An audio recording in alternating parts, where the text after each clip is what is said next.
دل میں ایک عجیب سی گھبراہٹ تھی۔ آج وہ بہت بڑی کمپنی میں انٹرویو دینے جا رہی تھی۔ سڑک کے کنارے چند لمحے رکی اور پھر عمارت کی طرف بڑھنے لگی جس کا نام دور سے ہی چمک رہا تھا۔ اس کے قدم آہستہ تھے، گھبراہٹ کے مارے اسے پسینے آ رہے تھے، بار بار اپنا دوپٹہ ٹھیک کر رہی تھی۔ اس نے کپڑے بہت سادہ پہنے ہوئے تھے، جوڑا پرانا لگ رہا تھا، جیسے بار بار دھلنے کی وجہ سے اس کی چمک چلی گئی ہو۔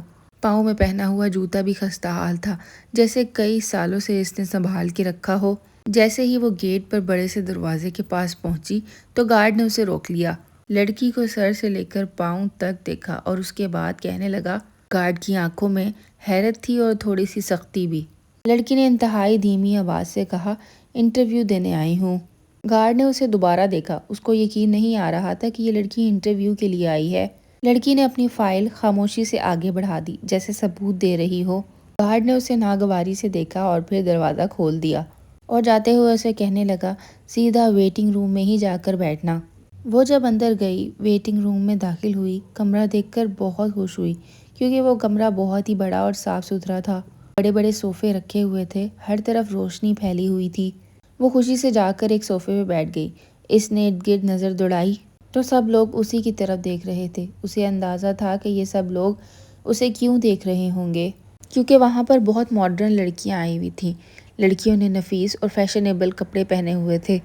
وہ لڑکیاں آپس میں ہنس ہنس کر باتیں کر رہے تھے۔ اس نے شرمندگی سے اپنے کپڑے درست کیے اور ایک سائیڈ پر منہ کر بیٹھ گئی۔ وہاں کھڑے تمام لوگوں کے چہرے پر اعتماد تھا، جیسے انہیں یقین ہو کہ وہ سب لوگ یہیں کے لیے بنے ہیں۔ وقت گزرتا جا رہا تھا، ایک ایک کر کے سب کے نام پکارے جا رہے تھے اور لوگ اعتماد کے ساتھ اٹھ کر جا رہے تھے۔ جب وہ انٹرویو کے کمرے سے باہر نکلتے تو خوش نظر آتے، کچھ کے چہرے اترے ہوئے ہوتے۔ وہ خاموشی سے بیٹھی سب دیکھ رہی تھی۔ اسے بار بار یہی خیال آ رہا تھا کہ یہاں پر شاید اسے نہیں آنا چاہیے تھا۔ آخر کار اس کا نام پکارا گیا۔ اس کا دل زور زور سے دھڑکنے لگا۔ وہ لڑکی آہستہ سے کھڑی ہوئی، اس کے قدموں میں ہلکی سی کپکپاہٹ تھی۔ جیسے ہی وہ کمرے میں داخل ہوئی، اس نے دیکھا سامنے ایک شخص بیٹھا ہے۔ اس شخص کا انداز بہت سنجیدہ اور قدرے سخت تھا۔ اس نے سر اٹھایا، لڑکی کی طرف دیکھا اور چند لمحوں کے لیے ٹھہر گیا، جیسے اسے سمجھنے کی کوشش کر رہا ہو۔ اس شخص نے لڑکی سے سوال کیا کہ آپ یہاں کیوں آئی ہیں؟ لڑکی نے کہا کہ میں انٹرویو دینے آئی ہوں۔ وہ شخص لڑکی کو دیکھ کر کنفیوز تھا، کیونکہ اس کا حلیہ کافی بگڑا ہوا تھا۔ اس نے سخت لہجے میں لڑکی کو کہا، اپنا حلیہ دیکھا ہے؟ اس لمحے لڑکی کا دل ٹوٹ سا گیا، مگر اس نے اعتماد سے کہا، مجھے لگا شاید یہاں ڈگری دیکھی جاتی ہے۔ مجھے اس بات کا اندازہ نہیں تھا کہ آپ لوگ ظاہری شخصیت سے ہی اندازہ لگاتے ہیں۔ ابھی تو آپ نے میری فائل بھی نہیں دیکھی اور آپ نے مجھے باتیں سنانا شروع کر دی۔ اس شخص نے کہا، بی بی دیکھو، یہ کوئی عام سی جگہ نہیں ہے، یہ ایک ملٹی نیشنل کمپنی ہے اور یہاں پر لوگ باہر کے ممالک سے آتے ہیں۔ یہاں پر کام کرنے والوں کا ظاہر بھی اہم ہوتا ہے، صرف ڈگری ہی کافی نہیں ہوتی۔ ہر لفظ کے ساتھ اس کی آواز میں تیزی آتی جا رہی تھی۔ لڑکی کی آنکھوں میں نمی اترنے لگی تھی۔ اس نے آہستہ سے کہا، آپ مجھے موقع تو دیں، جاب ملے گی، حالات بھی بہتر ہو جائیں گے، ظاہری شخصیت بھی بدلنے لگے گی، کیونکہ اس ٹائم پر اس لڑکی کے لیے جاب بہت ضروری تھی۔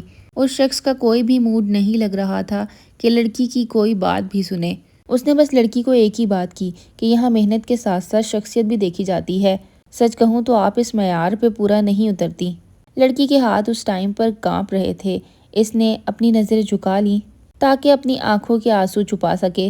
اس نے اپنا سر جھکائے رکھا اور اپنی فائل کو مضبوطی سے پکڑے رکھا۔ وہ بس سامنے والے شخص کی جواب کا انتظار کر رہی تھی۔ کمرے میں ایک زوردار آواز گونجی، تم یہاں سے جا سکتی ہو، یہاں پر اپنا وقت ضائع کرنے کی ضرورت نہیں۔ اس نے اس لڑکی پر بالکل بھی توجہ نہ دی، جیسے اس کے لیے کوئی اہمیت نہ رکھتی ہو۔ اگلے ہی لمحے لڑکی نے وہاں سے جانے کا فیصلہ کیا۔ وہ جیسے ہی دروازے سے باہر نکلی، پیچھے سے وہ شخص بھی باہر آ گیا اور پھر زور زور سے چلانے لگا۔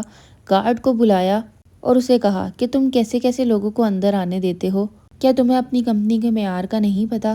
ہر ایرے غیرے فقیر بھکاری کو اندر بھیج دو کہ کیا؟ تمہیں کس چیز کے پیسے ملتے ہیں؟ گارڈ نے اپنے افسر سے معافی مانگی اور لڑکی کو کہا کہ آپ باہر چلیں میڈم۔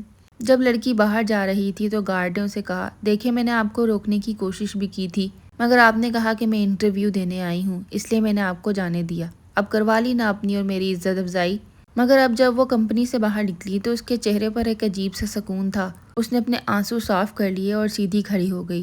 اس کے چہرے پر اب کمزوری نہیں تھی، وہ سڑک کے کنارے کھڑی ہو گئی جیسے کسی کا انتظار کر رہی ہو۔ تقریباً 10 منٹ کے بعد سڑک پر گاڑیوں کی آواز گونجنے لگی۔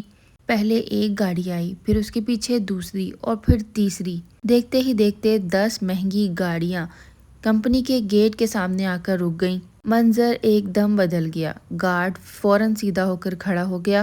اس کے چہرے پر گھبراہٹ آ گئی، جیسے اندر ہی اندر سوچ رہا ہو کہ شاید کوئی بڑا منسٹر آ گیا ہے۔ وہ ساری گاڑیاں اسی لڑکی کے لیے آئی تھیں۔ مینیجر بھی باہر آ گیا تھا۔ اب اس کی آنکھوں میں کوئی آنسو نہیں تھا۔ بڑی گاڑی سے ایک ڈرائیور اترا اور اس کے لیے دروازہ کھولا۔ جاتے ہوئے وہ مینیجر کو یہی کہہ کے گئی کہ اب بھی کیا تم میرا حلیہ دیکھ کر مجھے نوکری پر رکھو گے؟ اس ٹائم پر مینیجر کی حالت غیر ہو گئی تھی۔ اس کے ہونٹ ہل رہے تھے مگر اس کے الفاظ نہیں نکل رہے تھے۔ پھر اس نے مینیجر کی اچھے سے خبر لی۔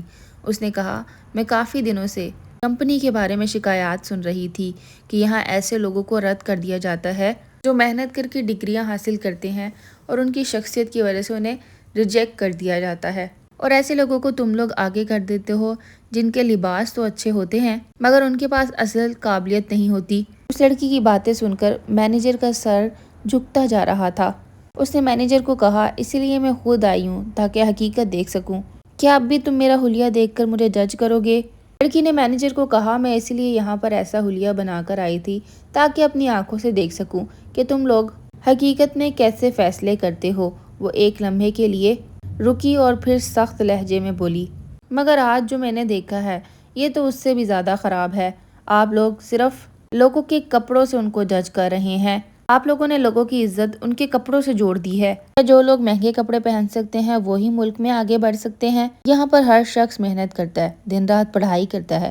اگر کوئی اچھے کپڑے نہیں بھی پہن سکتا تو اس سے کیا فرق پڑتا ہے؟ آپ لوگوں کو کام کے لیے رکھا جاتا ہے، نہ کہ کپڑے دکھانے کے لیے۔ اس ٹائم پر مینیجر شرم سے پانی پانی ہو رہا تھا۔ اس نے مینیجر کو کہا، اگر ہم خود ناانصافی کریں گے تو ہم کیسے ترقی کریں گے؟ آج میں نے یہاں پر کوئی انصاف نہیں دیکھا۔